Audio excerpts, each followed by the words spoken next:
នៅក្នុងយុគសម័យចម្លែកមួយមនុស្សគ្រប់គ្នាចាប់ផ្ដើមឲ្យតម្លៃទៅលើចំណីអាហារខ្លាំងបំផុតនិយាយទៅនៅក្នុងពិភពលោកមួយហ្នឹងមិនថាបិសាចមិនថារុក្ខជាតិមិនថាសមុទ្រមិនថាទន្លេអីទេគឺមនុស្សយើងអាចស៊ីបានទាំងអស់ដែលហេតុនេះហើយរដ្ឋាភិបាលគឺមានការយកចិត្តទុកដាក់ក៏ដូចជាផ្ដល់តម្លៃខ្លាំងទៅលើក្រុមអ្នកប្រមាញ់ហើយក្រុមអ្នកប្រមាញ់នឹងដែរត្រូវបានគេហៅថា Gourmet Hunter ចំពោះទូនាទីរបស់ Gourmet Hunter ឬក៏អ្នកប្រមាញ់អាហារនឹងដែរគឺពួកគេមានទូនាទីរករកបិសាចរុក្ខជាតិក៏ដូចជាអ្វីៗផ្សេងៗទៀតយកមកធ្វើគ្រឿងផ្សំថ្មីៗដើម្បីបំពេញតម្រូវការភាពឈ្ងុយឆ្ងាញ់របស់ប្រជាជនក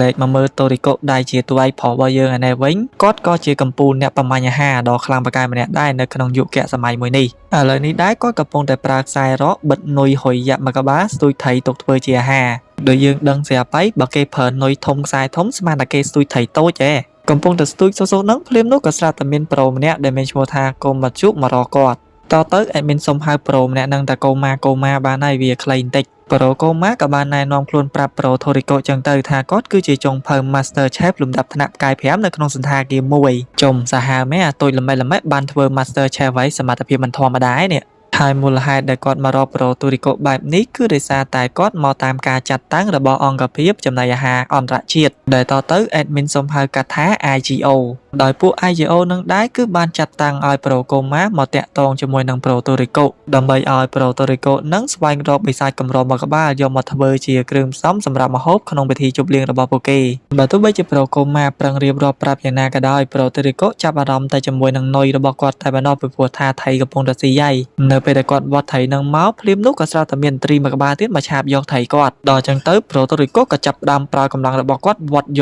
កទាំងពីរតែម្ដងនិយាយពីថាកម្លាំងខ្លាំងមែនតែនព្រួយមួយបាញ់បានសត្វពីរពេលឃើញចឹងប្រូកូម៉ាមានការគាំងជាខ្លាំងព្រោះគាត់អត់ដែលឃើញការចាប់សត្វសាហាវចឹងពីមុនមកនោះទេដោយអាមួយគឺជាថៃយ៉ាក់គ្រីស្តាល់ហើយអាមួយទៀតគឺជាឥន្ទ្រីកតុយ9ដែលនេះហើយប្រូកូម៉ាក៏ចាប់ផ្ដើមមានជំនឿចិត្តថាសមត្ថភាពរបស់ប្រូតូរីកូនឹងប្រកាសជាអាចចាប់បិសាចកម្រដែលគេកំពុងតែស្វែងរកនឹងបានរួចគាត់ក៏បានប្រាប់ឈ្មោះបិសាចនឹងទៅកាន់ប្រូតូរីកូដែលវាមានឈ្មោះថា Garara Gator ងាប់ឲ្យឈ្មោះវែងបីសុំហៅតា Garara បានហើយគ្រាន់តែឮឈ្មោះបិសាចនឹងភ្លាមប្រូតូរីកូមានការចាប់អារម្មណ៍ជាខ្លាំងដោយគាត់បានដឹងលៀងមកថាសាច់អាបិសាចនឹងលក់បានថ្លៃខ្លាំងមែនទែនហើយវាមានរសជាតិឈ្ងុយឆ្ងាញ់ថែមទៀតមិនចាញ់សាច់គោក្រេត A របស់ជប៉ុនប្រហែលទេដល់ហើយនេះហើយចាំកាលទៀតស្រក់ទឹកមាត់ហើយប្រូតូរីកូក៏បានយល់ព្រមទៅចាប់វាកំឡុងពេលដែលធ្វើដំណើរលើអូបហ្នឹងយើងឃើញថាប្រូតូរីកូស៊ីអត់ឈប់មាត់តតែសោះរួចគាត់ក៏ឆ្ងល់ថាមិនប្រូកូម៉ាមកតាមអញ្ចឹងអត់ខ្លាចងាប់គ្រោះថ្នាក់អីហ៎តែថាបេសកកម្មរបស់ប្រូកូម៉ាមិនត្រឹមតែពឹងឲ្យប្រូទូរីកូនឹងចាប់ហើយនោះទេគឺគាត់ត្រូវសង្កេតមើលពីរបៀបនៃការចាប់ឲ្យបិសាច Garara នឹងទៀតនៅពេលនឹងដែរប្រូទូរីកូក៏បានហិតដឹងពីចំហាយបិសាចដែលជាប់នៅលើដៃរបស់ប្រូកូម៉ាប្រូកូម៉ានឹងធ្លាប់បានធ្វើម្ហូបចាប់អាសាច់បិសាច level ខ្ពស់ៗនឹងច្រើនអញ្ចឹងហើយបានដៃរបស់ប្រូកូម៉ាជាប់ក្លិនទាំងអស់ហ្នឹងដោយឃើញថាប្រូទូរីកូមានចំោះវៃអញ្ចឹងប្រូថមដែលជាតកងអូបក៏បានផ្អាប់ប្រូទូរីកូថាចំោះរបស់គេហ្នឹងគឺវៃជាងចំោះឆ្កែរបស់បលិសទៀតតាមរយៈការហិតក្លិនដ៏ខ្លាំងប៉ាកែនេះដែរប្រូកូម៉ាក៏បានគិតក្នុងចិត្តថាវាមិនចម្លែកនោះទេដែលប្រូទូរីកូហ្នឹងគឺជាកម្ពុជា Hunter ម្នាក់ដែលខ្លាំងប៉ាកែនិយាយទៅប្រូទូរីកូគឺបានរកបិសាចក៏ដូចជារុក្ខជាតិផ្សេងទៀតអស់ជាច្រើនណាស់មកហើយយកមកធ្វើជាគ្រឿងផ្សំដោយប្រូតូរីកូគឺបានស្វែងរកឃើញគ្រឿងផ្សំថ្មីចំនួន6000ប្រភេទផ្សេងគ្នានៃគ្រឿងផ្សំ300,000ប្រភេទផ្សេងទៀតដែលនេះហើយប្រូកូម៉ាមានការស្ងប់ស្ងាញទៅលើប្រូតូរីកូខ្លាំងមែនទែនមិនយូរប៉ុន្មានពួកគេក៏បានធ្វើដំណើរទៅដល់ទីតាំងនោះដែលវាគឺជាកោះដាច់ស្រយាលមួយដែលមានឈ្មោះថាកោះបារ៉ុនបើមើលទៅតាមស្ថានភាពនៅខាងក្រៅកោះហ្នឹងទៅវាពិតជាគួរឲ្យខ្លាចខ្លាំងមែនទែននៅតាមចន្លងដែនកោះហ្នឹងដែរពួកគេក៏បានកត់សម្គាល់ឃើញថាមានបិសាចជាច្រើនដែលវាគឺជាប្រភេទបិសាចដែលមានឈ្មោះថា Friday Monkey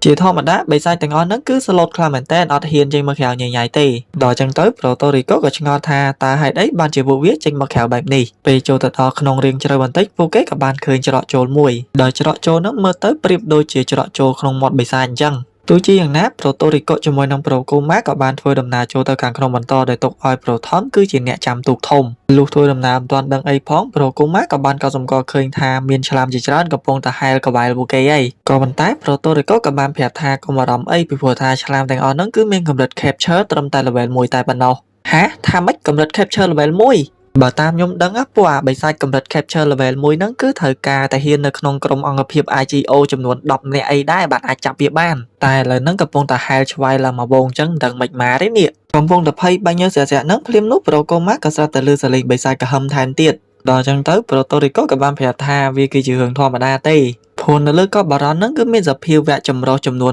50,000 ប្រភេទដែលរស់នៅក្នុងកោះមួយនេះហើយអាបិសាច Garara ដែលពួកគេកំពុងតែរកហ្នឹងវាគឺជាសភាវៈដែលធំជាងគេនិយាយមកដល់ចំណុចនេះប្រូគូម៉ាក៏ចាប់ផ្ដើមគិតទៀតហើយដោយអាបិសាច Garara ហ្នឹងវាគឺជាបិសាចដែលមានកម្រិត Capture រហូតដល់ទៅ level 5ចំណែកអាយុកាលរបស់វាវិញគឺអាចមានលើសពី150ឆ្នាំទៅទៀតបើនិយាយពីកម្លាំងរបស់វាវិញគឺខ្លាំងមែនទែនសូម្បីតែយិត្តក្រោះនៅក្នុងអង្គភាព IGO ក៏មិនមែនជាដៃគូរបស់វាដែរបន្ទាប់មកពួកគេក៏បានធ្វើដំណើរមកដល់លើដីគោកកំឡុងពេលដែលដើរចូលទៅផងភ័យផងអីផងហ្នឹងប្រូកូម៉ាក៏ចាប់ផ្ដើមមានអារម្មណ៍ថាស្ដាយក្រោយប្រហែលជាគាត់នឹងរើសការងារនឹងខុសហើយក្នុងជីវិតរបស់គាត់ក៏ប៉ុន្តែប្រូតូរីកូក៏បានលើកទឹកចិត្តថាកុំឲ្យប្រូកូម៉ានឹងគិតអញ្ចឹងអីនិយាយទៅគាត់ចង់ឲ្យប្រូកូម៉ានឹងគិតរឿងអីល្អៗខំប្រឹងប្រែងឲ្យអស់លទ្ធភាពនៅក្នុងថ្ងៃហ្នឹងទៅអាចថាថ្ងៃហ្នឹងវាគឺជាសំណាងល្អរបស់ប្រូកូម៉ាក៏អាចថាបានតែបើយើងអត់ខំប្រឹងប្រែងហើយចាំថ្ងៃស្អែកនោះសំណាងល្អប្រហែលជាលែងនៅជាមួយយើងហើយនិយាយមិនតាន់រួចប្រមាត់ផងភ្លាមនោះសំណាងល្អក៏បានធ្លាក់មកមែនម៉ែអើយឆ្លើងទៀមចំកកប្រូកូម៉ាឡើងបបិនកដៃដល់ចឹងទៅប្រូតូរីកូក៏បានបេះស្លឹកអ្វីម្យ៉ាងដែលអាចបង្ក្រាបឆ្លើងនឹងបានយកមកបេះឆ្លើងនឹងឲ្យប្រូកូម៉ាលុះធ្វើដំណើរបន្តដល់ថ្ងៃរៀងលិចបន្តិចពួកគេក៏បានជួបជាមួយនឹងខ្លាបារ៉ុនមួយក្បាលដែលខ្លានឹងដែរគឺត្រូវការកម្លាំងទាហានរហូតដល់ទៅ30នាក់ឯណោះទើបអាចបង្ក្រាបវាបានពេលឃើញអញ្ចឹងប្រូកូម៉ាក៏ចាប់ផ្ដើមគិតក្នុងចិត្តណាថាដឹងតែលេងហួរហើយអញបើលេងជួបសិតតែអញ្ចឹងអីក៏ប៉ុន្តែភ្លាមនោះប្រូតូរីកូក៏បានដើរសម្ដៅទៅរកអាខ្លានឹងហើយក៏ហឹមដាក់វាបន្តិចរួចហើយយើងក៏បានឃើញថាអាខ្លានឹងក៏បានរត់ទៅវិញប្រុយនិយាយពីថាខ្លាចប្រូតូរីកូដូចកូនឆ្មាអញ្ចឹងពេលឃើញអញ្ចឹងប្រូកូម៉ាឡើងគាំងរួចហើយប្រូតូរីកូក៏ចាប់ផ្ដើមកត់សម្គាល់ដឹងហើយថានៅលើកោះមួយនេះប្រហែលជាមានរឿងអ្វីចម្លែកជាមិនខានព្រោះជាធម្មតាអាខ្លាបារ៉ុនហ្នឹងវារស់នៅក្នុងព្រៃជ្រៅវាមិនអាចបង្ហាញខ្លួននៅកន្លែងហ្នឹងបានទេណាមួយអាបិសាចស្វាដែលពួកគេបានឃើញតាំងពីដំបូងហ្នឹងក៏អញ្ចឹងដូចគ្នានៅសុកវាបានចេញពីរូងមករស់នៅខាងក្រៅដោយមិនដឹងពីមូលហេតុដោយហេតុនេះហើយប្រូតូរីកូក៏អាចស្មានបានថានៅលើកោះនេះប្រហែលជាមានអ្វីមួយធំហើយគួរឲ្យខ្លាចខ្លាំងអញ្ចឹងហើយទើបបានជាធ្វើឲ្យសត្វផ្សេងទៀតវាខ្លាចហើយលែងហ៊ានរស់នៅកន្លែងរបស់ពួកវាបើមើលទៅតាមការផ្អើលរបស់សត្វទាំងអស់ហ្នឹងទៅវាប្រកាសជាមានអ្វីមួយដែលធំជាងបិសាច Garara ដែលមាន level 5ហ្នឹងទៀតដោយហេតុនេះហើយប្រូតូរីកូក៏បានគិតថាប្រហែលជាគាត់ត្រូវតែបញ្ចេញមហិទ្ធិឫទ្ធិរបស់គាត់ម្ដងទៀតហើយបន្ទាប់ពីគាត់ខានប្រើវាអស់រយៈពេលជាយូរកន្លងមកលុះយប់ឡើងពួកគេក៏បានឈប់សម្រាកអាំងតុងញ៉ាំនៅមាត់បឹងមួយនៅកន្លែងហ្នឹងប្រូកូម៉ាមានអារម្មណ៍ថាដូចយើងស្ងាត់ខ្លាំងមែនទែនអត់ឮសលេងសត្វយំអីមកហើយគាត់ក៏បានគិតថាប្រហែលជាពួកគេនឹងប្រហែលជានៅជិតកន្លែងរបស់បិសាច Garara ហ្នឹងហើយក៏ប៉ុន្តែប្រូតូរីកូអត់គិតដូចប្រូកូម៉ានោះទេដោយគាត់គិតថាប្រហែលជាសត្វដែលរស់នៅជុំវិញតំបន់ហ្នឹងគឺត្រូវបានស៊ីដោយអាបិសាចដែលធំជាងអាបិសាច Garara ហ្នឹងទៀតដោយហេតុនេះហើយសត្វទាំងឡាយដែលរស់នៅលើកោះនេះគឺកំពុងតែស្ថិតនៅក្នុងស្ថានភាពគ្រោះថ្នាក់ឯងបន្ទាប់មកប្រូកូម៉ាក៏បានចាប់អារម្មណ៍ឃើញថារបួសដែលឆ្លើងទៀមគាត់នឹងអត់ព្រមឈប់ហូរឈាមសោះក៏ប៉ុន្តែប្រូតូរីកូក៏បានប្រាប់ថាវាមិនអីទេធម្មតាទេតែឆ្លើងទៀមវាអញ្ចឹងឯងតែបន្តិចហ្នឹងវាឈប់ហូរឈាមហើយតែមិនដឹងកាលទេភ្លាមនោះពួកគេក៏បានឮសំឡេងអ្វីមួយចេញពីក្នុងទឹករួចហើយក៏ស្រាប់តែមានពស់ទឹកយក្សមួយយ៉ាងធំបង្ហាញខ្លួនចេញមកបំរុងនឹងហត់ទៅខាំប្រូកូម៉ាដែលមានជាប់ក្លិនឈាមទៅហើយហ្នឹងភ្លាមនោះយើងក៏បានដឹងថាតាមពិតទៅអាបិសាចពស់ហ្នឹងក៏ជាអ្នករងគ្រោះដែរដោយយើងមិនដឹងថាអាពស់ហ្នឹងត្រូវបានស្អីក្បាក់វាទេដាច់អស់មួយដុំយ៉ាងធំបើតាមប្រូកូម៉ាដឹងអាពស់ហ្នឹងគឺមាន level 5ដូចទៅនឹងបិសាច Garara ដែរចំណែកឯប្រូតូរីកូវិញក៏យល់ស្របបើមើលទៅតាមស្នាមក្បាក់ហ្នឹងទៅវាប្រកាសជាមានអ្វីមួយយ៉ាងដែលធំជាងអាបិសាចពស់ហ្នឹងទៀតនៅពេលហ្នឹងដែរប្រូតូរីកូក៏បានកត់សម្គាល់ឃើញថាមានសត្វឆ្លើងកំពុងតែទាមអាបិសាចពស់ហ្នឹងដែរភ្លាមនោះដែរក៏ស្រាប់តែមានអ្វីមួយយ៉ាងទាញបិសាចពស់យក្សហ្នឹងចូលទៅក្នុងទឹកតាមរយៈក្លិនឈាមដែលឆ្លើងទាំងអស់ហ្នឹងកំពុងតែទាមវាក្រោយពីបានស៊ីបិសាចពស់ហើយអាបិសាចហ្នឹងក៏បានឡើងមករកប្រូកូម៉ាវិញម្ដងក៏ដោយសារតែប្រូកូម៉ាហ្នឹងកំពុងតែមានឈាមហូរដូចគ្នាបន្ទាប់មកយើងក៏បានដឹងការពិតថាតាមពិតទៅអាបិសាចហ្នឹងគឺជាបិសាច Garara ហ្នឹងឯងក៏ប៉ុន្តែវាមានរូបរាងធំជាងមុនគុណនឹង2ដងងាប់ហើយបិសាចគេស្មានតែស្អីគេតែពិតទៅក៏ពើយក្សជើង8សោះនៅពេលដែលបិសាចកាពើនឹងហាមាត់ទៅយើងឃើញថានៅក្នុងមាត់របស់វាគឺឆ្លើងតែធ្វើសបុកឡើងពេញតែម្ដងក៏ដោយសារតែអត់មានសត្វផ្សេងបឺតឈាមទៀតទេមានតែបឺតឈាមវានឹងឯងបើគិតពីអាយុកាលរបស់វាវិញគឺប្រហែលជាលើសពី300ឆ្នាំទៅទៀតហើយថានៅក្នុងអង្គភាព IGO វិញគឺគេមិនទាន់មានទិន្នន័យដើម្បីវិភាគថាបិសាចហ្នឹងវាមានកម្រិត level ប្រមាណនោះដែរក៏ប៉ុន្តែបើតាមបទពិសោធន៍របស់ប្រូតូរីកូកន្លងមកប្រូតូរីកូអាចស្មានដឹងថាបិសាច Garara មួយក្បាលនេះគឺមាន level ដល់ទៅ8ឯណោះរួចហើយប្រូតូរីកូក៏បានប្រាប់ឲ្យប្រូកូម៉ាហ្នឹងនៅឲ្យឆ្ងាយមកខាងសិនទៅចាំគាត់គឺជាអ្នកទប់ទល់ជាមួយវាមុនពេលដែលប្រយុទ្ធជាមួយនឹងបិសាចហ្នឹងប្រូតូរីកូក៏បាននិយាយថាអាបិសាចមួយនេះអាយុច្រើនដល់ទៅ300ឆ្នាំអញ្ចឹងមិនដឹងថាសាច់ផ្អែមឆ្ងាញ់ប៉ុណ្ណាទេ ហើយថាបិសាចការ៉ារ៉ាមកបានេះអាចជាមុខម្ហូបក្នុងមនុយពិសេសប្រចាំជីវិតរបស់គាត់ក៏អាចថាបានភ្លាមនោះបិសាចនឹងក៏បានវាយប្រហារទៅលើប្រូតូរីកូដែលធ្វើឲ្យឆ្លឺនៅក្នុងមាត់របស់វាខ្ទាតទន្ទាមប្រូតូរីកូដែរឆ្លឺរកាសល្អប្រូតូរីកូក៏អាចចាប់កតុយវាជាប់ហើយក៏បានចាប់កវត្តវាឡំប៉ើងដោយសលៃចឹងនិយាយថាកម្លាំងប្រូតូរីកូនឹងខ្លាំងសាហាវខ្លាំងមែនទែនរួចហើយបិសាចកពើនឹងក៏បានមកដេញកបាក់ប្រូតូរីកូបន្តទៀតដល់ចឹងទៅប្រូតូរីកូក៏បានម៉ាត់វាម្ដាយប៉ើងថយក្រោយវិញដោយមិនបានប្រយ័ត្នប្រូតូរីកូក៏ត្រូវបានអាបិសាចកពើនឹងវត្តគាត់ត្រូវមកកតុយប៉ើងថយក្រោយដែរតាមរយៈកម្លាំងដ៏ខ្លាំងចកុំយ៉ាងមុតកញ្ចក់យ៉ាងស្រួយរបស់បិសាចការ៉ាមកបានេះវាសំលមមដែលអាចធ្វើឲ្យប្រូតូរីកូនឹងបញ្ចេញធម្មពលពិសេសរបស់គាត់ដែលកប់ទុកអស់រយៈពេលជាយូរលង់ណាស់មកហើយដោយធម្មពលនឹងដែរវាគឺជាកម្លាំងដែលទទួលបានមកពីស្ដេចបិសាចមួយដែលល្មមស៊ីខ្លាំងមែនទែននៅពេលដែលគាត់បញ្ចេញធម្មពលនឹងមកដៃរបស់គាត់ម្ខាងគឺមានធម្មពលកំបិតចំណែកដៃម្ខាងទៀតគឺមានធម្មពលសមនិយាយទៅធម្មពលគេនឹងដោយរបៀបថាយើងយកសមហើយកបិតជោគអីញ៉ាំអញ្ចឹងណានៅពេលដែលបិសាចកពើនឹងហោះមកវាបហាម្ដងទៀតប្រូតូរីកូក៏បានយកដៃគាត់ម្ខាងដែលជាសមនឹងចាក់ពោះវាជាប់នៅសល់ដៃម្ខាងទៀតគាត់ក៏បានកាប់វាចំពាក់កណ្ដាលខ្លួនមួយទំហឹងក្រោយពីបានប្រើតិចនិចមួយនេះហើយប្រូតូរីកូក៏អាចយកឈ្នះបិសាចការ៉ារ៉ានឹងបានសម្រេចរួចគាត់ក៏បានសំពះអរគុណសម្រាប់អាហារដ៏ល្អឥតខ្ចោះមួយនេះផងដែរក្រោយពីបានឃើញទស្សនវិជ្ជាទាំងអស់នេះហើយប្រូគូម៉ាក៏ចាប់ផ្ដើមមានការស្ងប់ស្ងាយចំពោះសមត្ថភាពដ៏ខ្លាំងរបស់ប្រូតូរីកូខ្លាំងមែនទែនស្របពេលជាមួយគ្នានឹងដែរយើងក៏បានឃើញថាដូចជាមានរបស់អីមួយយ៉ាងកំពុងតែតាមខ្លោមមើលពួកគេកាន់មកដល់វាមានពូជចិត្តអាក្រក់ឯណែវិញ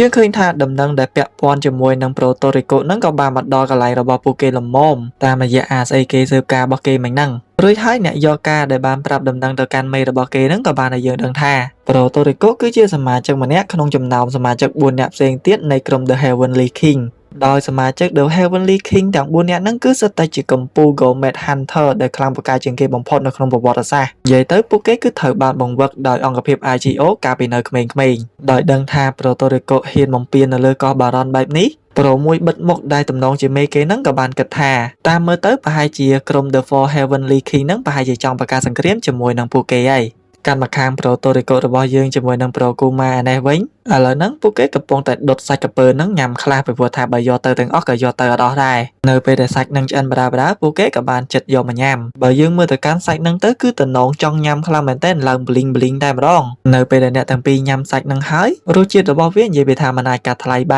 នសូម្បីតែប្រូគូម៉ារបស់យើងដែលជាកម្ពុជាចុងភៅ Master Chef ចឹងហើយក៏គាត់អាចរៀបរាប់ថាសាច់ហ្នឹងឆ្ងាញ់ដល់កម្រិតណាបាននោះដែររួចហើយប្រូគូម៉ាក៏បានយកសាច់ហ្នឹងមកអាំងលើថ្មវិញដើម្បីរក្សារសជាតិវាឲ្យឆ្ងាញ់ថែមមួយកម្រិតទៀតខោពីបានញ៉ាំអាសាច់អាំងលើថ្មនឹងហើយពួកគេមានអារម្មណ៍ថាឆ្ងាញ់ខ្លាំងមែនទែនដូចបានឡើងឋានសួគ៌អញ្ចឹងរួចហើយអ្នកទាំងពីរក៏បានជជែកគ្នាពីក្តីសុបិនរៀងៗខ្លួនដោយប្រូគូម៉ាគោលបំណងរបស់គាត់គឺចង់ក្លាយទៅជាកំពូល Master Chef លេខ1ប្រចាំពិភពលោកហើយមូលហេតុដែលគាត់ប្រថុយប្រឋានជីវិតមកកាន់ទីនេះគឺគាត់ចង់ឃើញគ្រឿងផ្សំដូចជាសាច់ដូចជាអីហ្នឹងនៅពេលដែលវានៅរស់ទាំងមូលតែម្ដងដើម្បីឲ្យគាត់ទទួលបានអារម្មណ៍ពិតៗក្នុងការច្នៃមុខម្ហូបឲ្យកាន់តែប្រសើរថែមទៀតចំណែកឯប្រូតូរីកូរបស់យើងវិញក្តីសម័យរបស់គាត់គឺគាត់ចង់ស្វែងរកមុខម្ហូបចំនួន8មុខដ៏ល្អដាច់គេនៅក្នុងជីវិតរបស់គាត់ហើយគាត់នឹងដាក់ឈ្មោះឲ្យម៉ឺនុយនោះថា The Full Course Menu of Life និយាយទៅវាគឺជាម៉ឺនុយម្ហូបពិសេសសម្រាប់ជីវិតរបស់ប្រូតូរីកូនឹងឯងហើយមូលហេតុដែលប្រូតូរីកូរបស់យើងចង់ធ្វើអញ្ចឹងគឺដោយសារតែគាត់រាល់ពេលដែលបានញ៉ាំអាហារឆ្ងាញ់ៗធម្មពលគឺតែងតែកើនឡើងនៅក្នុងរាងកាយរបស់គាត់មិនថាតែពេលយើងញ៉ាំទេសូម្បីតែពេលយើងចម្អិនហ្នឹងក៏យើងទទួលបានធម្មពលវិវាដែរតែហើយនេះហើយគ្រប់ចំណីអាហារទាំងអស់គឺវាសំខាន់សម្រាប់ប្រូតូរីកូមុនពេលដែលគាត់ញ៉ាំវាពេលណាគឺគាត់បានអរគុណវាមុនជានិច្ចមកទល់ពេលនេះប្រូតូរីកូនៅមិនទាន់រកឃើញមុខម្ហូបពិសេសណានៅក្នុងជីវិតគាត់នៅឡើយនោះទេនិយាយទៅ8មុខហ្នឹងងឹតឆឹងតែម្ដងរកអត់ទាន់ឃើញមួយណាទេដែលហើយនេះហើយប្រូតូរីកូគឺត្រូវតែរករកបន្ថែមទៀតពីព្រោះថាគ្រឿងផ្សំនៅលើពិភពលោករបស់យើងហ្នឹងគឺមានច្រើនខ្លាំងមែនទែនរាប់អត់ដល់នោះឡើយដោយឃើញថាក្តីសម័យរបស់ប្រូតូរីកូដូចទៅនឹងក្តីសម័យរបស់ខ្លួនប្រូគូម៉ាក៏បានសុំប្រូតូរីកូនឹងរួមដំណើរជាមួយគ្នានៅពេលហ្នឹងប្រូតូរីកូអត់មាននិយាយអីច្រើនទេដោយគាត់គឺបានរំលឹកទៅកាន់ពាក្យដែលគាត់បានណែនាំប្រូគូម៉ាហ្នឹងតាំងពីដំបូងបើយើងព្យាយាមខិតខំប្រឹងប្រែងនៅក្នុងថ្ងៃនេះនោះសំណាងល្អប្រកាសជាខ្លាយជារបស់យើងតែបើយើងទុកវាចាំវាដល់ស្អែកនោះសំណាងល្អប្រហែលជាមិននៅជាមួយយើងទេដូចនេះមានន័យថាការប្រឹងប្រែងរបស់ប្រូគូម៉ានៅថ្ងៃនេះគឺទទួលបានជោគជ័យហើយអញ្ចឹងចាប់ពីពេលនេះតទៅប្រូគូម៉ាគឺអាចរួមដំណើរជាមួយនឹងប្រូតូរីកូបានក្រោយពីនិយាយត្រូវគ្នាហើយពួកគេក៏បានដុតសាច់ក្រពើអាំងសាច់ក្រពើញ៉ាំថែមទៀតដើម្បីជប់លៀងនៅពេលហ្នឹងយើងឃើញថាពួកគេទាំងពីរអាំងសាច់ក្រពើនឹងញ៉ាំមកយប់ទល់ភ្លឺតែម្ដងដល់ពេលបើកភ្នែកឡើងប្រូតូរីកូស៊ីអាក្រពើយ៉ាក់នឹងអស់បាត់ម៉ែហើយក្រពើមួយទាំងមូលឡើងប៉ុណ្ណានៃស៊ីតែម្នាក់ឯងប្រូតូរីកូនេះវៃ ដល់ចឹងទៅប្រូគូម៉ាចង់យំក៏យំចេញដែរព្រោះថាអស់សាច់កាពើត្រឡប់ទៅវិញហើយបើសិនជាត្រឡប់ទៅវិញមេគាត់ច្បាស់ជាដេញគាត់ចេញជាមិនខានក៏ប៉ុន្តែប្រូតូរីកូក៏បានយកលេសថាអាហ្នឹងគឺជាច្បាប់របស់គាត់គាត់អត់អាចញ៉ាំរបស់ឲ្យសល់ចោលបានទេតែញ៉ាំហើយគឺត្រូវតែញ៉ាំមកអស់អញ្ចឹងមិនបានមួយទៀតបើសិនបើជាប្រូកូម៉ាហ្នឹងត្រឡប់ទៅវិញហើយមេគាត់សួរគាត់ទៅប្រាប់ថាសាច់កាពើហ្នឹងគឺឆ្ងាញ់ទៅគឺបានហើយនិយាយចេះតែមានហ្មងអាគ្នាកំពុងតែសែតហើយនៅប្រអាប់គ្នាថែមទៀតកាន់មកដល់ថ្ងៃបន្ទាប់យើងក៏បានមកដល់ផ្សារដែលធំជាងគេនៅក្នុងប្រវត្តិសាស្ត្រដែលមានទំហំផ្ទៃដីរហូតដល់ទៅ300,000 ហិកតានៅក្នុងផ្សារហ្នឹងដែរគឺមានទំនិញបន្លែត្រីសាច់ចល័តជារៀងរាល់ថ្ងៃដែលមានចំនួនរហូតដល់ទៅ900,000 តោនឯណោះហើយបើគិតទំនិញទាំងអស់ហ្នឹងទៅជាលុយវិញវាអាចលក់ចេញបានទៅជាលុយរហូតដល់ទៅ1000 លានយេននិយាយច្រើនដែរតើបើគិតទៅជាលុយឡាប្រហែល6 លានជាងចំណែកឯប្រូគូម៉ារបស់យើងវិញគាត់កំពុងតែរីករាយជាមួយនឹងការដើរទិញបន្លែត្រីសាច់នៅក្នុងផ្សារហ្នឹងព្រោះថាវាសម្បូរបែបខ្លាំងមែនតើដល់អញ្ចឹងទៅប្រូមួយដែលមកជាមួយនឹងប្រូគូម៉ាហ្នឹងក៏បានប្រាប់ប្រូគូម៉ាថាឲ្យទិញអីទិញឲ្យលឿនទៅកុំម្ល៉េះតែសុបាយចិត្តពេកតិចគេយកបាត់អាំងស្ដាយក្រោយដើររកទិញទៀតអត់បាននៅពេលហ្នឹងដែរពួកគេក៏បានឮសលេងឆ្លោះគ្នាអាចេកចាយរបស់អ្នកសារព័ត៌មានខ្ជូតម្នាក់ជាមួយនឹងអ្នកលក់ហើយមូលហេតុដែលពួកគេឆ្លោះគ្នាហ្នឹងគឺដោយសារតែពូអ្នកលក់ហ្នឹងយកត្រីអត់ល្អយកត្រីអត់ស្រស់យកមកលក់អញ្ចឹងណាកំឡុងពេលដែលឆ្លោះគ្នាហ្នឹងកាមេរ៉ាមែនរបស់នាងក៏បានប្រាប់នាងថាយើងកំពុងតឡាយតិចអ្នកមើលឃើញខ្មាស់គេដល់អញ្ចឹងទៅអូនស្រីអ្នកសារព័ត៌មានហ្នឹងក៏បានមកបញ្ចប់ការ live របស់នាងឲ្យត្រឹមត្រូវសិនអាំងបានតែឆ្លោះគ្នាបន្តហើយអូនអ្នកសារព័ត៌មានហ្នឹងដែរគឺមានឈ្មោះថាទីណាដោយឃើញថាអូនទីណាផ្លាស់ប្ដូរអត្តចរិតនៅក្នុងកញ្ចក់ទូទួលផ្សេងនៅក្រៅផ្សេងអញ្ចឹងគ្រប់គ្នាមានការគាំងជាខ្លាំងអញ្ចឹងមិនថាកុំឲ្យបញ្ញាប់ជឿមនុស្សនៅក្នុងកញ្ចក់ទូទួលនៅក្នុងកញ្ចក់ទូរស័ព្ទនឹងលឿនពេកជួនកាលវាដូចមនុស្សពីរផ្សេងគ្នាអញ្ចឹងអត់ល្អដូច admin ស record សលេងឲ្យអ្នកគ្នាស្ដាប់មិននៅក្រៅ admin និយាយអញ្ចឹងដែរអស់ច្រឡំមាត់យីច្រឡំអូតខ្លួនឯងបាត់ហើយរបល់យកអើយយើងឃើញថាអូនទីណាឆ្លោះជាមួយនឹងអាពូនឹងខ្លាំងមែនតើព្រោះអាពូនឹងយករបស់ខូចគុណភាពយកមកលក់ដែលនេះហើយបើសិនបើជានាងផ្សាយទៅមានគេឃើញវាប្រកាសជាខូច credit ដល់គេឈ្មោះរបស់នាងដូចគ្នានិយាយទៅចាយទីណានឹងខ្លាចឆ្លួតឈ្នះគេសែកដាក់មេក្រូទៀតកំពុំមនុស្សហើយនេះចំណែកប្រូគូម៉ារបស់យើងដែរនៅក្បែរនឹងវិញពេលឃើញអញ្ចឹងគាត់ក៏បានជួយបញ្យល់ប្រាប់ពូនឹងដែរបើសិនជាយើងដាក់របស់ខូចគុណភាពចឹងលក់ទៅឲ្យភ្ញៀវវានឹងធ្វើឲ្យប៉ះពាល់ដល់សុខភាពជាមិនខានបើទោះបីជាពួកគេខំបញ្យល់យ៉ាងណាក៏ពូលក់ត្រីហ្នឹងដូចយ៉ាងអ្វីទេស្ដាប់គ្នាអត់បានសោះនៅពេលហ្នឹងដែរប្រូតូរីកូរបស់យើងក៏បានមកដល់ដែលគាត់បានចាប់នាគ level 4 មកក្បាលមកដែរlàប៉ុណ្ណានៃយកមកលក់គេឯងដែរអញ្ចឹងទៅដោយដឹងថាប្រូគូម៉ារបស់យើងគឺជាអ្នកស្គាល់គ្នាជាមួយនឹងប្រូតូរីកូអាពូលក់ត្រីហ្នឹងក៏ចាប់ផ្ដើមភ័យហើយក៏បានរត់ចេញពីកន្លែងហ្នឹងបាត់ទៅរួចហើយអាចារ្យទីណារបស់យើងក៏បានបញ្ញាប់ទៅសម្ភាសប្រូតូរីកូដើម្បីចង់តង់ល្បីចង់បាន view ច្រើនអីចឹងណាដោយសារតែប្រូតូរីកូរបស់យើងហ្នឹងណាគេក៏ស្គាល់ពីសមត្ថភាពរបស់គាត់ដែរថាខ្លាំងប៉ុណ្ណាហើយអាចារ្យទីណាហ្នឹងក៏ចាប់ផ្ដើមណែនាំខ្លួនរបស់នាងក៏ដូចជាណែនាំសន្និចមដែលជាជំនួយការរបស់នាងផងដែរដែលវាមានឈ្មោះថាគ្រប់ពោនៅពេលហ្នឹងដែរអាចារ្យទីណាក៏បានបង្ហាញពីចំណាប់អារម្មណ៍របស់នាងថានាងពិតជាសប្បាយរំភើបរីករាយខ្លាំងមែនទែនដែលនាងមានសំណាងបានជួបប្រូតូរីកូនៅទីនេះក៏ប៉ុន្តែមិនទាន់បានធ្វើការសម្ភាសអីឲ្យស៊ីជម្រៅផងភ្លាមនោះក៏ស្រាប់តែមានបរិសម្នាក់ដែលមកពីអង្គភាព IGO ចូលមកខ្វាត់នាងហើយបរិសម្នាក់ហ្នឹងដែរគឺមានឈ្មោះថាជូហាននិយាយទៅប្រូជូហានអត់ចង់ឲ្យអូនទីណាហ្នឹងមកធ្វើការសម្ភាសអីនៅកន្លែងហ្នឹងទេបើសិនជាអូនទីណាហ្នឹងចង់ធ្វើកិច្ចសម្ភាសមែនគួរតែរកកន្លែងឲ្យបានល្អជាងហ្នឹងដោយដឹងថាលោកជូហានហ្នឹងគឺជាមនុស្សដែលមានតំណែងធំដែរនៅក្នុងអង្គភាព IGOភ្លាមនោះលោកកាមេរ៉ាមែនក៏បានប្រាប់អូនទីណាថាពួកគេគួរតែដកថយសិនទៅបើនៅតតាំងជាមួយនឹងពួកនឹងទៀតវាមិនមែនជារឿងល្អនោះទេក៏ប៉ុន្តែអូនទីណាអត់ខ្វល់ដោយសារតែកម្រមានឱកាសបានជួបប្រូតូរីកូអញ្ចឹងណាដល់អញ្ចឹងទៅក្រុមការងាររបស់នាងក៏បានចាប់អូសនាងចេញកុំឲ្យមានបញ្ហាបន្ទាប់មកប្រូជូហានក៏បានសម្ដែងការរាក់ទាក់ទៅកាន់ប្រូតូរីកូអញ្ចឹងទៅនិយាយទៅពួកនឹងសើអ្នកស្គាល់គ្នាទេដោយមិនចង់វែងឆ្ងាយសំតប៉ាយច្រើនប្រូជូហានក៏បាននិយាយត្រង់ៗតែម្ដងទៅថាគាត់ចង់ពឹងពាក់ប្រូតូរីកូរឿងមួយជុំស្អីទៀតអីថ្ងៃមុនទៅប្រើឯងហើយចុះអាពួក Hunter ផ្សេងទៀតនៅក្នុងអង្គភាព IGO ហ្នឹងបាត់ក្បាលតាណាឲ្យមិនប្រើពួកវាខ្លះទៅប្រៀបនឹងបដិសេធទៅហើយហ្នឹងភ្លាមនោះប្រូជូហានក៏បានប្រាប់ថាផ្លែអិនតនូទុំអីពេលលឺអញ្ចឹងប្រូតូរីកូមានការចាប់អារម្មណ៍ជាខ្លាំងចំណែកឯប្រូគូម៉ារបស់យើងវិញក៏មានការភ្ញាក់ផ្អើលដូចគ្នាដោយសារតែអាផ្លែឈើឥន្ទនូហ្នឹងវាគឺជាប្រភេទផ្លែឈើដ៏កម្រសឹងតែថាអត់មានដុះនៅលើផែនដីយើងទេនិយាយទៅវាប្រៀបដូចជាផ្លែឈើនៅក្នុងសភៅរឿងព្រេងអញ្ចឹងវាមានតែឈ្មោះតែអត់មានរូបរាងចំពោះលក្ខណៈពិសេសរបស់ផ្លែឈើឥន្ទនូហ្នឹងវិញគ្រាន់តែយើងយកទឹករសជាតិផ្លែឈើនឹងយកទៅដាក់នៅក្នុងអាងហែលទឹកតាមអត្តនៈវានឹងអាចធ្វើឲ្យទឹកនៅក្នុងអាងទឹកតែមួយហ្នឹងប្រែទៅជាមានរសជាតិ7យ៉ាងក្នុងពេលតែមួយនិយាយទៅរសជាតិរបស់ផ្លែឈើឥន្ទនូហ្នឹងវាមានរសជាតិ7យ៉ាងរួមបញ្ចូលគ្នាហើយបើសិនបើជាផ្លែឈើឥន្ទនូហ្នឹងមានមែនបើសិនជាយើងយកទៅលក់វាមានតម្លៃរហូតដល់ទៅ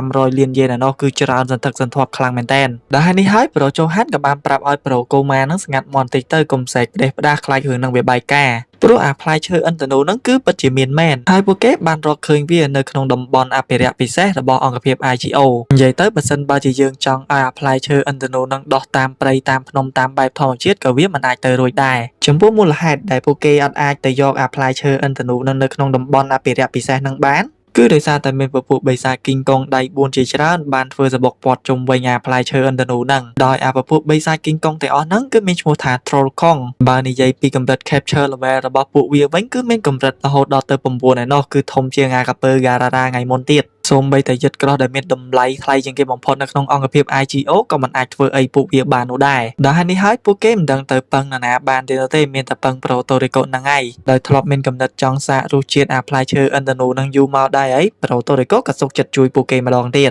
ភ្លាមនោះដែរយើងក៏បានឃើញថាអូនទីណានៅមិនទាន់ទៅណាទេនៅលួចស្ដាប់ពួកហ្នឹងនិយាយគ្នាណាហ្នឹងលុះនៅពេលដែលពួកគេធ្វើដំណើរទៅដល់ទីតាំងនោះយើងឃើញថាតំបន់អភិរក្សហ្នឹងគឺពិតជាធំខ្លាំងមែនទែនដោយពួកគេបានដាក់ឈ្មោះហៅឈ្មោះវាថាគឺជាតំបន់សួនច្បារលេខ8នៅក្នុងតំបន់ហ្នឹងដែរគឺមានសភាវៈចម្រុះរាប់ម៉ឺនរាប់សែនប្រភេទរស់នៅក្នុងនឹងពោពេញទៅដោយសេរីភាពដោយមិនមានការគំរាមកំហែងពីខាងក្រៅនោះឡើយស្របពេលជាមួយគ្នានឹងដែរយើងក៏បានឃើញថាអូនទីណាហ្នឹងគឺបានមកតាមពួកគេដើម្បីប្រមាញ់ព័ត៌មានដូចគ្នានិយាយទៅអាចែទីណាហ្នឹងញ៉ៃញ៉ៃខ្លាំងមែនទែនអានៅសុំមកតាមគេអត់ខ្លាចអីសោះភ្លាមនោះដែរពួកគេក៏បានឮសំឡេងចម្លែកម្យ៉ាងចេញពីក្នុងលបងនឹងមកដែលវាដូចជាសលេងផ្គរលាន់អញ្ចឹងរួចហើយ Puerto Rico ក៏បានបញ្យល់ថាវាមិនមែនជាសលេងផ្គរលាន់អីទេដែលវាគឺជាសលេងដែលបិសាចគីងកុងទាំងអស់ហ្នឹងបញ្ចេញមកដើម្បីគំរាមកំហែងពួកគេកុំឲ្យចូលទៅខាងក្នុងនិយាយទៅពួកបិសាចគីងកុងទាំងអស់ហ្នឹងដឹងខ្លួនមុនថា Puerto Rico ហ្នឹងគឺមានចំហាយខ្លាំងជាងពួកវាអញ្ចឹងហើយទើបបានជាពួកវាបញ្ចេញសលេងក្រៀមមុនកុំឲ្យ Puerto Rico ហ្នឹងចូលទៅខាងក្នុងហ្នឹងឯងដែលហេតុថាពួកបិសាចគីងកុងនឹងនៅក្បែរលបងនឹងពេកក្រុមទាហានអ្នកយាមអត់អាចបើកទ្វារឲ្យ Puerto Rico ចូលទៅខាងក្នុងបាននោះទេដោយសារតែវាគឺជាច្បាប់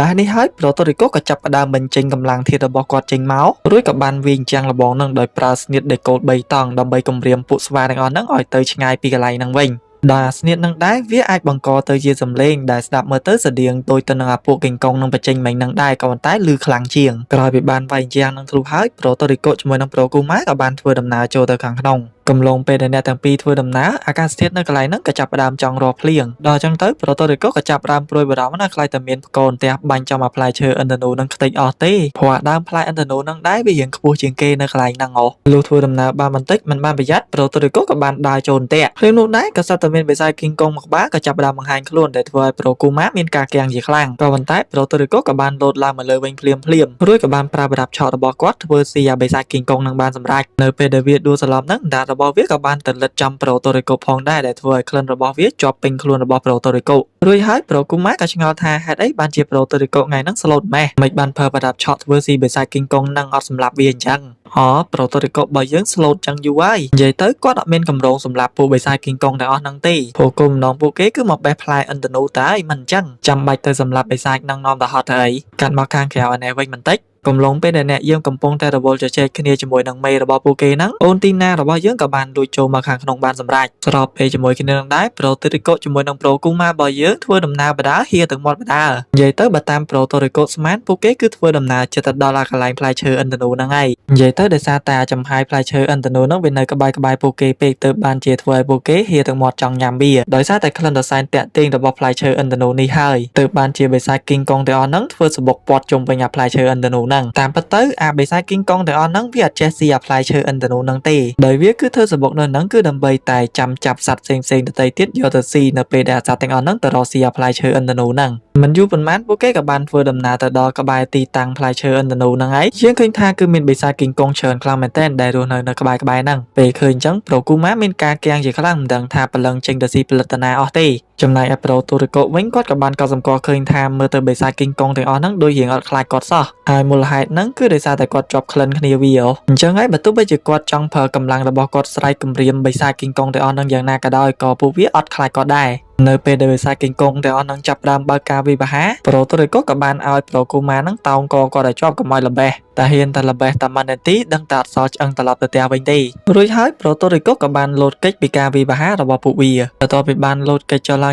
ងឆក់ឲ្យបិសាចគីងកុងនឹងសន្លប់អស់ពី3ក្បាលប្រូគូម៉ាក៏បានប្រាប់ប្រូតូរីកូថាបើសិនបើជាយើងនៅតែឆក់ពួកវាអញ្ចឹងទៀតនោះយើងមិនអាចទប់ទល់ជាមួយនឹងពួកវាបាននោះទេនិយាយទៅប្រូគូម៉ាគឺចង់ឲ្យប្រូតូរីកូនឹងសម្លាប់បិសាចគីងកុងទាំងអស់ហ្នឹងទោះជាយ៉ាងណាប្រូតូរីកូក៏បានប្រកែកម្ដងទៀតថាគាត់អត់សម្លាប់ពួកវាជាដាច់ខាតរួចយើងក៏បានដឹងថាមូលហេតុចម្បងដែលប្រូតូរីកូអត់សម្លាប់បិសាចទាំងអស់ហ្នឹងគឺដោយសារតែវាគឺជាច្បាប់នៅក្នុងជីវិតរបស់គាត់និយាយទៅប្រូតូរីកូគឺសម្លាប់អ្វីដែលគាត់ចង់ញ៉ាំតែប៉ុណ្ណោះគាត់នឹងមិនសម្លាប់អ្វីដែលគាត់មិនចង់ញ៉ាំនោះទេដូចយើងដឹងស្រាប់ហើយប្រូតូរីកូរបស់យើងគឺជាមនុស្សដែលគោរពឲ្យតម្លៃទៅលើចំណីអាហារជាទីបំផុតក្រោយពីបញ្យល់ប្រាប់ទៅកាន់ប្រូគូម៉ារួចភ្លាមនោះមេឃក៏ចាប់ដើមភ្លៀងស្របពេលជាមួយគ្នាដែរយើងក៏បានឃើញថាអូនទីណាគឺបានថតជាប់រាល់ទង្វើក៏ដូចជាសកម្មភាពគួរឲ្យគោរពរបស់ប្រូតូរីកូដូចគ្នារួចហើយប្រូតូរីកូក៏បានព្យាយាមប្រឹងប្រែងទប់ទល់ជាមួយនឹងពួកបិសាចគីងកុងទាំងអស់នឹងបន្តដោយអត់សម្លាប់វានោះឡើយមិនបានប្រមាណដោយមិនបានប្រយ័ត្នប្រូតូរីកូក៏ត្រូវបានបិសាចគីងកុងនឹងចាប់គាត់ជាប់ក៏ប៉ុន្តែភ្លាមនោះយើងក៏បានឃើញថាបិសាចគីងកុងនឹងដូចយើងខ្លាចប្រូតូរីកូ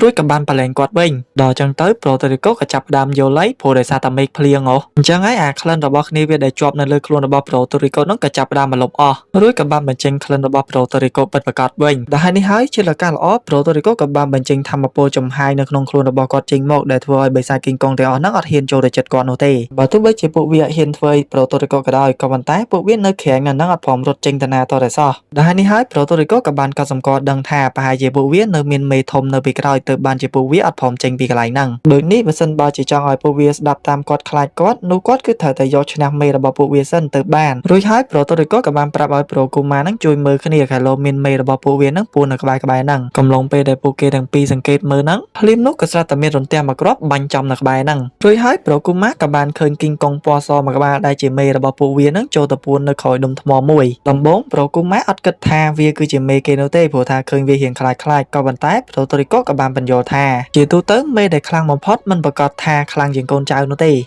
ហើយមូលហេតុដែលធ្វើឲ្យវាអាចខ្លាំងជាងគេទៅបានគឺដោយសារតែវាយល់ដឹងពីកលៈទេសៈចេះគេចខ្លួនពីគ្រោះថ្នាក់ផ្សេងនិយាយទៅវាអាចមានញាណទទួលដឹងថានឹងមានគ្រោះថ្នាក់កើតឡើងអាហ្នឹងហើយទើបស័ក្តិសមធ្វើជាមេគេបំផុតនៅពេលដែលប្រូតូរីកូទៅដល់កន្លែងមេបិសាចគីងកុងពណ៌សហ្នឹងយើងឃើញថាប្រូតូរីកូអត់បានធ្វើអីវានោះទេដោយគាត់គឺគ្រាន់តែបញ្ចេញចំហាយឥទ្ធិពលរបស់គាត់ហ្នឹងគ្របដណ្ដប់ទៅលើវាដូចយើងឃើញស្រាប់ហើយវាគឺជាឥទ្ធិពលនៃកម្ពុជាស្ដេចបិសាចល្មោបស៊ីមិនយូរប៉ុន្មានស្ដេចបិសាចគីងកុងពណ៌សហ្នឹងក៏បានចាញ់ច្រាបគាត់រួចគាត់ក៏អាចឡើងទៅបេះផ្លែឥន្ធនូនឹងបានសម្រេចពេលឃើញអញ្ចឹងប្រូគូម៉ាមានការរំភើបជាខ្លាំងចំណែកឯអូនទីណារបស់យើងវិញនាងក៏មានសេចក្តីរំភើបដូចគ្នារហូតដល់ឈលដើរចេញមកដោយមិនដឹងខ្លួនដល់អញ្ចឹងទៅក្រុមអ្នកយាមក៏បានចូលមកចាប់នាងយកត្រឡប់ទៅវិញដើម្បីទៅផាកពិន័យក្រោយពីបេះអាផ្លែឥន្ធនូនឹងមកផ្លែហើយប្រូតូរីកូក៏បានប្រាប់ទៅកាន់ពួកគីងកុងនឹងថាកុំឲ្យពួកវាបារម្ភអីព្រោះគាត់បេះតែផ្លែនឹងមកផ្លែទេនៅសល់ប្រហែលទៀតគាត់ຕົកនៅនឹងដដែលអញ្ចឹងហើយពួកគីងកុងទាំងអស់ហ្នឹងនៅតែអាចចាប់សត្វដែលមកស៊ីអាផ្លែឥន្ធនូនឹងបានចំណែកឯនៅខាងវិមានពួកចិត្តអាក្រក់ឯនេះវិញឥឡូវហ្នឹងពួកគេក៏ចាប់ផ្ដើមសម្ដែងការព្រួយបារម្ភកាន់តែខ្លាំងឡ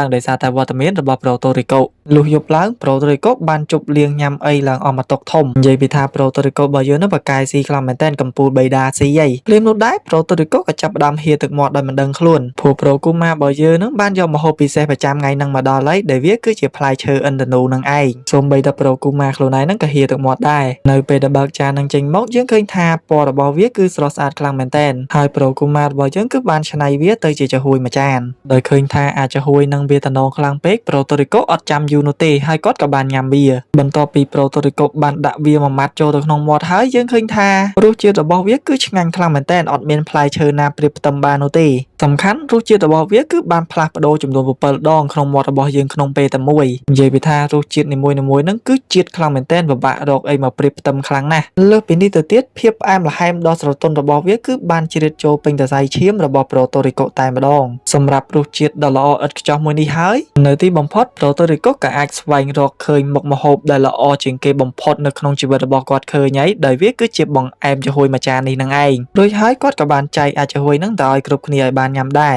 ដើម្បីធ្វើឲ្យជីវិតរបស់គាត់កាន់តែមានភាពស្រស់បំព្រងខ្លាំងជាងមុនថែមមកកម្រិតទៀតហ្នឹងហើយអ្នកទាំងអស់គ្នាអញ្ចឹងមុខម្ហូបទាំង8ប្រចាំជីវិតរបស់ប្រូតូរីកូគឺត្រូវបានរកឃើញមួយហើយអញ្ចឹងនៅសល់មុខម្ហូបចំនួន7មុខទៀតយើងអត់ទាន់ដឹងថាវាជាអីគេនោះទេកាន់មកដល់ពេលបន្ទាប់យើងក៏បានឃើញថាប្រូតូរីកូជាមួយនឹងប្រូកូម៉ាស៊ូកំពុងតែធ្វើដំណើរនៅក្នុងរថភ្លើងមួយកំឡុងពេលដែលញ៉ាំអីហ្នឹងប្រូតូរីកូលេងតូកំងស្រាដបគេយកមកផឹកច្រើនខ្លាំងមែនទែនឡើយអ្នកលក់ដាច់ស្តុក ហើយមូលហេតុដែលប្រូតូរីកូសប្បាយចិត្តកំងសៀផឹកច្រើនអញ្ចឹងគឺដោយសារតែគាត់មានអារម្មណ៍រីករាយជាមួយនឹងបេសកកម្មដែលពួកគេត្រូវធ្វើបន្តិចទៀតនេះដោយបេសកកម្មនឹងដែរគឺជាការទៅចាប់ Legendary ត្រីបលែនចេះបាំងកាយមួយក្បាលដែលមានឈ្មោះថា Puffer Whale ចំពោះត្រីបលែននឹងដែរវារស់នៅក្នុងបាតសមុទ្រជ្រៅខ្លាំងមែនទែនហើយជាធម្មតាវាតែងតែបង្ហាញខ្លួនឲ្យយើងឃើញរាល់ពេល10ឆ្នាំម្ដងបើនិយាយពីរសជាតិរបស់វាវិញគឺគ្មានត្រីណាមានរសជាតិប្រៀបផ្ទឹមនឹងវាបាននោះទេក៏ប៉ុន្តែទោះថងថាអាថៃបលែនបាំងកាយហ្នឹងវាមានជាតិពុលខ្លាំងមែនទែនកម្រមានចុងភៅណាអាចធ្វើវាយកសាច់វាយកមកធ្វើម្ហូបបានខ្លាំងណាស់និយាយទៅគឺមានតែមនុស្ស10នាក់តែប៉ុណ្ណោះនៅក្នុងពិភពលោកមួយនេះដែលអាចមានសមត្ថភាពរៀបចំសាច់របស់វាយកមកធ្វើម្ហូបបាន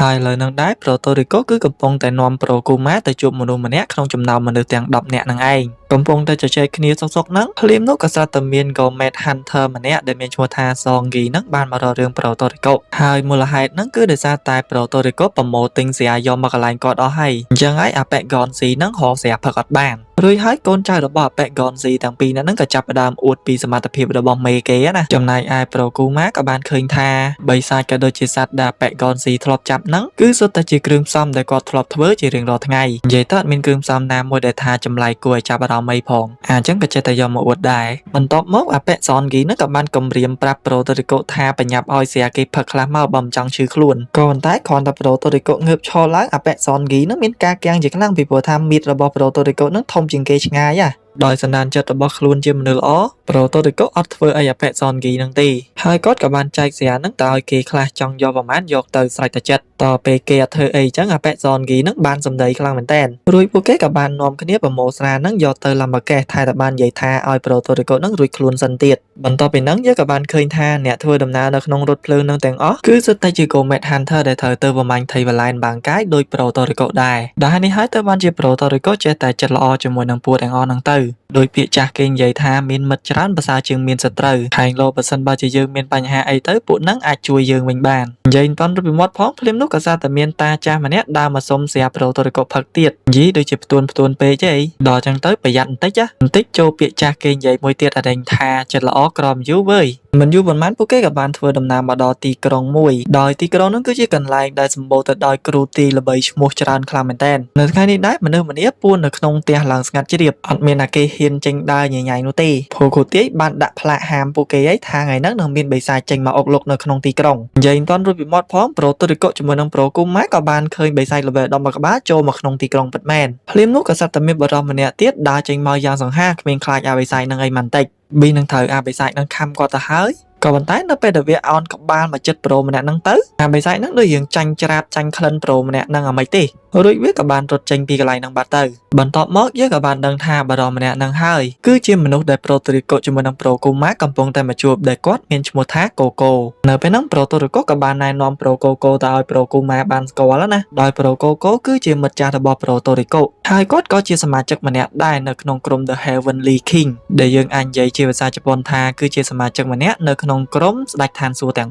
4នៅតាមផ្លូវឡើងទៅកំពូលភ្នំមួយប្រូគូម៉ាចាប់ផ្ដើមឆ្ងល់ហើយថាហេតុអីបានជាប្រូកូកូមកធ្វើជាគ្រូទាយទៅវិញក៏ប៉ុន្តែប្រូកូកូអត់មានអីបញ្យល់ច្រើននោះទេព្រោះការងាររបស់គាត់បច្ចុប្បន្នហ្នឹងគឺជាគ្រូទាយនឹងឯងពេលលឺអញ្ចឹងប្រូគូម៉ារៀងគាំងដែរហ្នឹងអាលហាសនាមសើស្ដេចឋានសួគ៌មកធ្វើគ្រូទាយអីណានៅពេលហ្នឹងដែរប្រូតូរីកូក៏បានរំលឹកទៅកាន់មិត្តចាស់របស់ពួកគេម្នាក់ទៀតដែលមានឈ្មោះថាសេប្រាដល់អញ្ចឹងទៅប្រូកូកូក៏បានប្រាប់ថាអូអាប៉ែសេប្រាហ្នឹងមែនឥឡូវគេចាប់វាដាក់គុកបាត់ហើយហាអញថាមែនការនៅស្ទៀវបកែដើររឿងគេពេកឥឡូវជាប់គុកបានសម្រាប់និយាយមកដល់ចំណុចនេះប្រូតូរីកូជាមួយនឹងប្រូកូកូក៏បាននិយាយរំលឹកការដែលពួកគេនឹងនៅជុំគ្នាទាំង4នាក់ផងដែរនិយាយពីថាកាលហ្នឹងស្ទៀវម៉ងវឹកហាត់ជាមួយគ្នាចិត្តងាប់ចិត្តរស់បន្តិចក្រោយមកក៏ស្ទើរតែមានអធិរាជសត្វក្អែកមួយក្បាលក៏បានបង្ហាញខ្លួនដោយវាគឺជាយានជំនិះរបស់ប្រូកូកូនឹងឯងបើនិយាយពីសមត្ថភាពរបស់វាវិញគឺថាមកនៅលើមេឃហ្នឹងមានតែវាទេដែលខ្លាំងជាងគេរួចហើយប្រូកូកូក៏បានប្រើឲ្យសត្វក្អែករបស់គាត់ដែលមានឈ្មោះថា Kiss ហ្នឹងជូនគ្រប់គ្នាទៅផ្ទះរបស់គាត់លុះពេលដែលទៅដល់ប្រូកូកូក៏ចាប់ផ្ដើមរៀបចំអាហារញ៉ាំជុំគ្ន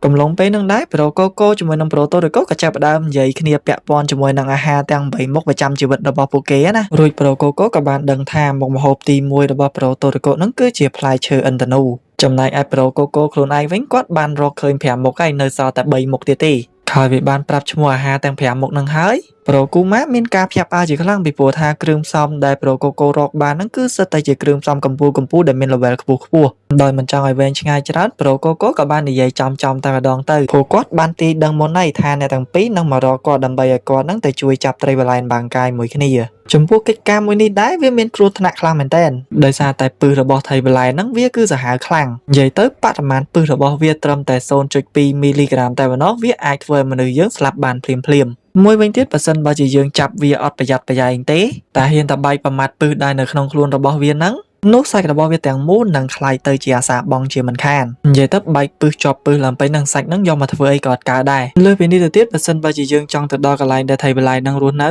ៅគឺយើងត្រូវតែឆ្លងកាត់រូងបិសាចដ៏ជ្រៅមួយដែលមានបិសាចរាប់ម៉ឺនក្បាលនៅក្នុងហ្នឹងហើយអាបិសាចដែលខ្លាំងជាងគេនៅក្នុងហ្នឹងដែរគឺមានឈ្មោះថា Devil Python បើយោងទៅតាមពាក្យចចាមអារាមដែលប្រូកូកូដឹងកន្លងមកអាបិសាច Devil Python ហ្នឹងគឺមានសមត្ថភាពខ្លាំងប្រហាក់ប្រហែលទៅនឹងអធិរាជចចកសកាលពីជំនាន់មុនដែរគិតទៅបើស្ដាប់តាមការរៀបរាប់របស់ប្រូកូកូវាគឺពិតជាមានគ្រោះថ្នាក់ខ្លាំងមែនទែនដល់អញ្ចឹងទៅប្រូតូរីកូក៏ចាប់ផ្ដើមនិយាយលេងសើចណាថាឲ្យប្រូកូកូហ្នឹងទាយមើលថាពួកគេទាំងពីរហ្នឹងអាចមានជីវិតមកវិញអត់រួចប្រូតូរីកូក៏ចង់ដឹងថាតើប្រូកូកូនោះមានមើលឃើញសម្ោនៃសេចក្តីស្លាប់នៅលើខ្លួនរបស់ពួកគេដែរឬទេពេលលឺអញ្ចឹងប្រូកូកូក៏រៀងអស់សំណើចដែរដោយហេតុថាពួកគេគឺជាមនុស្សធ្លាប់ស្គាល់ចិត្តស្គាល់ថ្លើមគ្នាពីមុនមកប្រូកូកូក៏បានសម្រេចចិត្តចូលរួមទៅជួយក្នុងបេសកកម្មមួយនេះកំឡុងពេលដែលប្រូតូរីកូជាមួយនឹងប្រូគូម៉ាសប្បាយចិត្តហ្នឹងយើងឃើញថាប្រូកូកូហាក់បីដូចជាកត់សម្គាល់មើលដឹងថានឹងមានរឿងអ្វីកើតឡើងមិនល្អទៅលើប្រូគូម៉ាកាន់មកខាងអូនអ្នកសារព័ត៌មានទីណារបស់យើងឯនេះវិញឥឡូវហ្នឹងនាងកំពុងតែផ្សាយចេញពីកន្លែងដែលត្រូវចូលទៅហោថៃបល័យហ្នឹងណាយើងឃើញថាមាន Hunter ច្រើនខ្លាំងមែនតើដែលបានមកប្រមាញ់ថៃបល័យបាងកាយហ្នឹង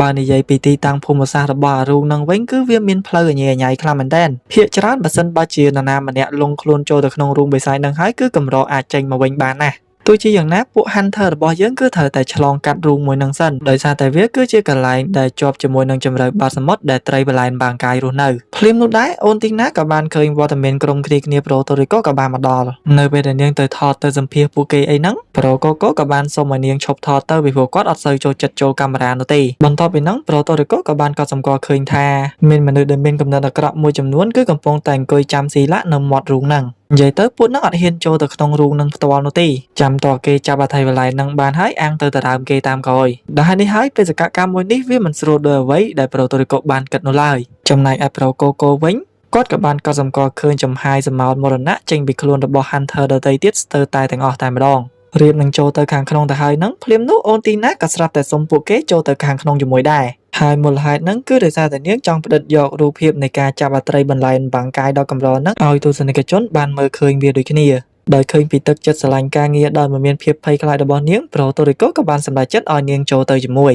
យលុះពេលចូលទៅដល់ខាងក្នុងបានបន្តិចប្រូកូកូក៏បានប្រាប់ឲ្យប្រូគូម៉ាហ្នឹងកុំឲ្យដើរឆ្ងាយពីគាត់ពេកប្រយ័ត្នមានគ្រោះថ្នាក់រួចហើយពួកគេក៏បានប្រទះឃើញផ្សិតក្រៀមម្យ៉ាងដែលអាចញ៉ាំកើតហើយវាមានរសជាតិស្រួយឆ្ងាញ់ជាប់មាត់តែម្ដងកំឡុងពេលដែលពួកគេញ៉ាំអាផ្សិតនឹងលេងហ្នឹងភ្លាមនោះអាប៉ែសនគីក៏បានមកបង្ហាញខ្លួននៅពីក្រោយខ្នងអូនទីណាដែលធ្វើឲ្យនាងភ្ញាក់ខ្លាំងមែនទែនចំណែកឯកូនចៅទាំងពីរនាក់របស់អាប៉ែសនគីនឹងវិញក៏ភ្ញាក់ជាមួយនឹងមេខ្លួនឯងដែរថៃបើញាក់បើមុខឡើងក្រក់ហើយរៀងវិញឡើងកតុលអុលអញ្ចឹងណាដោយឃើញថាអូនទីណាគឺជាអ្នកសារព័ត៌មានអាប៉ែសនគីនឹងក៏ចាប់ដើមអួតណាថាគេទៅមកពីចាប់ថៃបល័យបាងកាយនឹងហើយគ្រាន់តែលឺអញ្ចឹងភ្លាមអូនទីណាជឿឡើងស្លងហ្មងហើយក៏បានសុំឲ្យអាប៉ែនឹងបង្ហាញថៃបល័យនឹងឲ្យនាងថតក៏ប៉ុន្តែភ្លាមនោះក៏សត្វតែមានបិសាចក្អែបជាច្រើនចេញមកដេញពួកនឹងរត់ឡើងពេញនឹងហើយអូនទីណាក៏រត់បះដៃបះជើងគេឯងដែរងល់បៃមិញហ្នឹងអូនទីណាស្មានតែខ្លាំងមែនតើចឡើងពួកនឹងកាកសោះដែលហេតុថាប្រូកូកូអត់មានឃើញសម្ោមរណៈនៅលើខ្លួនរបស់អូនទីណាទេពួកគេក៏បានឈប់ខ្វល់ជាមួយនាងហើយក៏បានធ្វើដំណើរទៅមុខបន្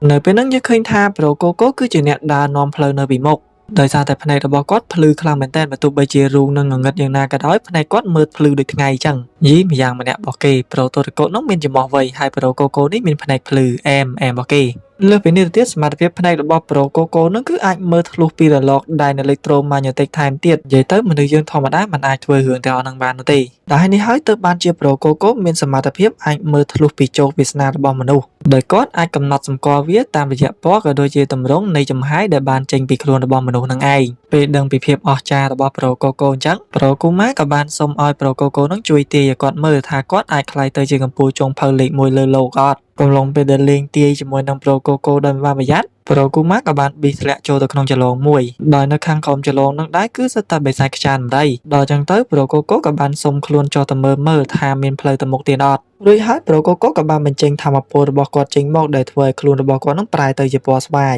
នៅពេលដែលចុះទៅដល់ខាងក្រោមយើងឃើញថាបិសាចខ្ចានម្ដីទាំងអស់ហ្នឹងអត់ហ៊ានធ្វើអីប្រូកូកូនោះទេហើយមូលហេតុហ្នឹងគឺដោយសារតែពួកវាខ្លាចចំហាយពឹសដែលជាធម្មពលរបស់ប្រូកូកូនឹងឯងរួចហើយប្រូតូរីកូក៏បានបញ្យល់ថាជាទូទៅក្នុងនាមជា Hunter គឺយើងត្រូវតែរៀនបន្ស៊ាំរាងកាយរបស់យើងឲ្យស៊ាំទៅនឹងជាតិពឹសផ្សេងៗសម្រាប់ប្រូតូរីកូផ្ទាល់គឺគាត់អាចបន្ស៊ាំជាមួយនឹងជាតិពឹសបានរហូតដល់ទៅ70ប្រភេទដែលឡែកសម្រាប់ប្រូកូកូវិញគឺគាត់អាចបន្ស៊ាំជាមួយនឹងជាតិពឹសបានរហូតដល់ទៅ500ប្រភេទឯណោះបើនិយាយពីសមត្ថភាពទប់ទល់ជាមួយនឹងជាតិពឹសហ្នឹងប្រូកូកូគឺជាប់លេខ1ហើយចំពោះមូលហេតុដែលធ្វើឲ្យប្រូកូកូខ្លាយទៅជាមនុស្សជាតិពឹសបែបនេះគឺដោយសារតែមានក្រុមអ្នកពិសោធន៍មួយក្រុមបានចាប់គាត់យកទៅពិសោធន៍ដោយពួកគេបានចាក់បញ្ចូលជាតិពឹសជាច្រើនប្រភេទចូលទៅក្នុងរាងកាយរបស់គាត់ក្នុងពេលតែមួយដែលហើយនេះហើយរាងកាយរបស់គាត់ក៏ចាប់ផ្ដើមសំយោគជាមួយនឹងជាតិពឹសទាំងអស់ហ្នឹងរួចវាក៏បានបង្កើតទៅជាជាតិពឹសថ្មីមួយទៀតដែលមានឥទ្ធិពលខ្លាំងមែនទែនសូម្បីតែបេសាយដែលមានល្បឿនធំៗក៏ខ្លាចចំហាយពឹសដែលចេញពីខ្លួនរបស់គាត់ដែរមកទល់ពេលនេះហើយក៏នៅតែមានអ្នកវិទ្យាសាស្ត្រផ្សេងៗទៀតនៅតែតាមចាប់គាត់អញ្ចឹងជាហេតុដែលធ្វើឲ្យប្រូកូកូរបស់យើងនឹងលាក់ខ្លួនធ្វើជាគ្រូទីនឹងឯងលុះធ្វើដំណើរទៅមុខបានបន្តិចទៀតពួកគេក៏បានឃើញរូងមួយចុះទៅខាងក្រោមដែលមានជម្រៅប្រហែលជា100ម៉ែត្រដែលនេះហើយប្រូកូកូក៏បានចុះទៅមុនគេទៀតក៏ដោយសារតែភ្នែករបស់គាត់ភ្លឺជាងគេតែលើកនេះប្រូគូម៉ាសុំទៅជាមួយដែរយើងឃើញថាប្រូគូម៉ាបានអោបកប្រូកូកូស្អិតខ្លាំងមែនទែនហើយប្រូកូកូក៏ចាប់ផ្ដើមមានអារម្មណ៍ចម្លែកពីព្រោះថាប្រូគូម៉ានឹងហាក់បីដូចជាអត់មានខ្លាចជាតិពឹសដែលមាននៅក្នុងខ្លួនរបស់គាត់សោះដែលនេះហើយប្រូកូកូក៏បានតាំងចិត្តថាបើទោះបីជាមានរឿងអ្វីកើតឡើងក៏ដោយក៏គាត់ត្រូវតែការពារប្រូគូម៉ាឲ្យបានលុះពេលដែលចុះបានពាក់កណ្ដាលផ្លូវពួកគេក៏បានឃើញមាន7ពេកជាច្រើនហោះនៅកន្លែងហ្នឹងបន្តិចក្រោយមក7ពេកទាំងអស់ហ្នឹងក៏បានហោះទៅវិញអស់ស្របពេលជាមួយគ្នានឹងដែរពួកគេក៏ស្រាប់តែឮសំឡេងសម្រែកនៅខាងក្រោមដល់ចឹងទៅពួកគេក៏បានបញ្ញាប់លោតចុះទៅក្រោមភ្លាមតែម្ដងដើម្បីទៅមើលថាមានរឿងអីកើតឡើងគ្រាន់តែចុះទៅដល់ភ្លាមក៏ស្រាប់តែមានបជាវបិសាចជាច្រើនហោះមកវាយប្រហារពួកគេរួចហើយប្រូកូកូក៏បានប្រាប់ឲ្យប្រូគូម៉ាហ្នឹងថយទៅក្រោយគាត់បន្តិចរួចគាត់ក៏បានបញ្ចេញជាតិពឹសរបស់គាត់ចាត់ការពួកបជាវទាំងអស់ហ្នឹង